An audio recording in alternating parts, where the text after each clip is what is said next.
Hello everyone. So welcome to the present perfect tense yes no question verb sentence. I am going to teach you how to form the yes no question verb sentences in the present perfect tense. Let us get started. Let's look at the structure first of the present perfect tense yes no question verb sentence. Right? So it means these questions will contain the verbs in them. Okay? So the structure is as follows. First of all, you need have or has. This depends on the subject that you have. Okay? Then after that, you put the subject. Then after the subject, you put the past participle, which is of course the third form of the verb. After the past participle, you then put the object. And after the object, you put other words. So this is the structure that is associated with the present perfect tense yes no question verb sentence. Okay? And the rules are as follows. Use has for the subject he, she, and it. Use have for the subject I, you, they, and we. Okay? So just to recap the structure, remember, you need to use have or has at the beginning. You need to start with this because your sentence is a question. It is a yes/no question. All right? Remember, you use have if your subject is I, you, they, or we, and you use has if your subject is he, she, or it. After that, you put the subject, and after the subject, you need the past participle, which is the third form, the V3. After that, you then put the object, and then what comes after the object is other words. And this is your yes no question verb sentence in the present perfect tense. Okay? So now you know the structure of the present perfect tense yes no question verb sentence, and also you know the rules associated with it. We can now apply the rules and of course the structure we've just learned now by doing some exercises in the following slide. Let's go with it.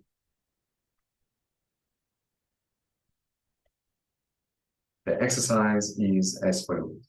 Change the following sentences into the present perfect tense yes/no question verb sentences.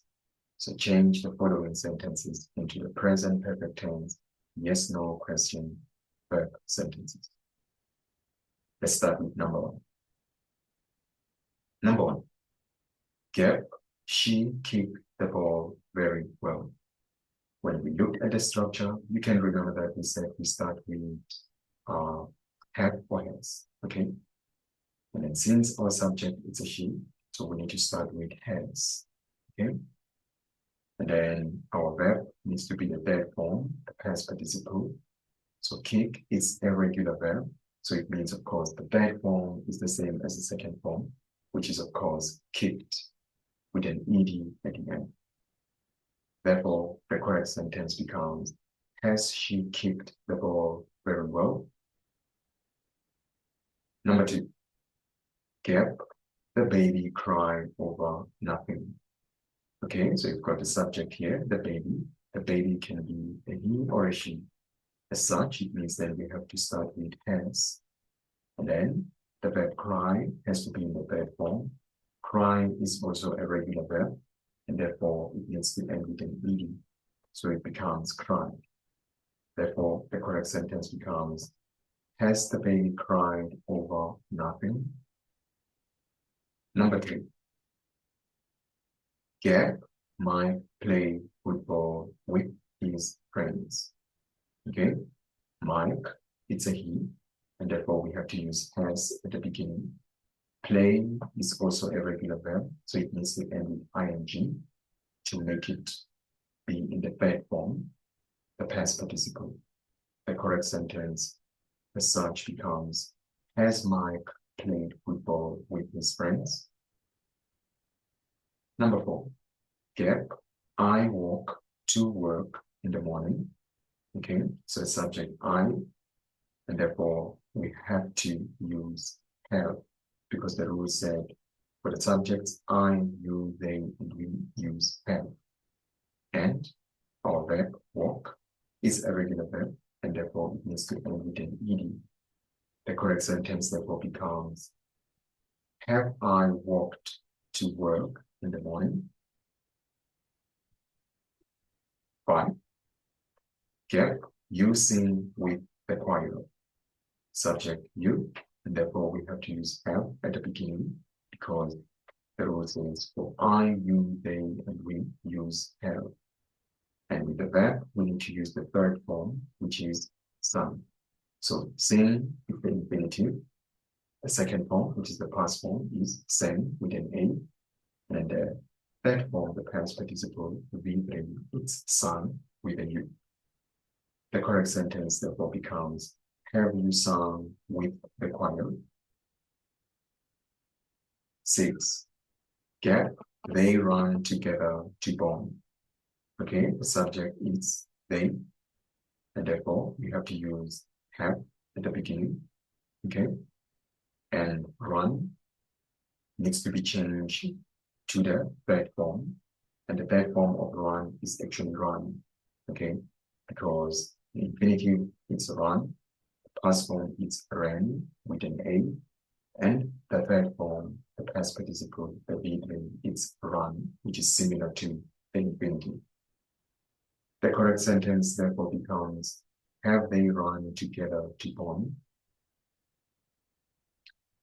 Next up, Gab, Ken, and Tom dance very well. So you've got the subject here, Ken and Tom, he and he, and therefore we take them as a collective subject. Now, because I have not included myself in this subject, I'm talking about other people. So it means the collective subject is the same as they. If the subject is they, we have to use have at the beginning. And we have to change dance, right, into the third form, right? Then it becomes dance, because dance is a regular verb. The correct full sentence therefore becomes, have Ken and Tom dance very well. Next up, Gab, Sylvia and I eat rice and chicken before. Okay, so you've got the subject here, Sylvia and I. Okay, this is our subject. I'm talking about another person, including myself. Okay, I have included myself in the subject. Okay, so it means that the connected subject is they. Okay, then it means that I have to use have, because the subject is they. And the third form of eat is eaten. As such, the correct full sentence is therefore, have Sylvia and I eaten rice and chicken before? And the last sentence, Gab, we drink orange juice. Okay, so our subject is we. We have to therefore use have at the beginning, and we use the third form of drink, which is drunk. So the infinitive, drink, the past form, drank with an A, and the past participle, the third form, the V3, is drunk with a U.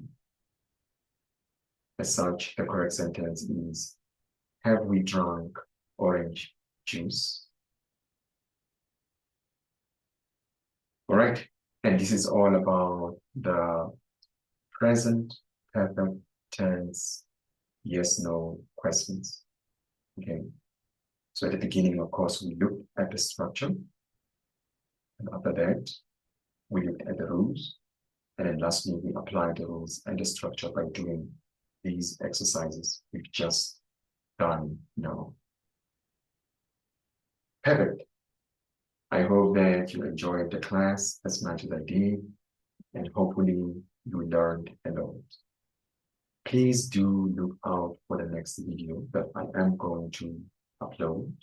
In that video, I am going to explain the present perfect tense WH questions. All right? For myself, it is a goodbye for now. I'm looking forward to seeing you in the next video. Thank you so much and take care.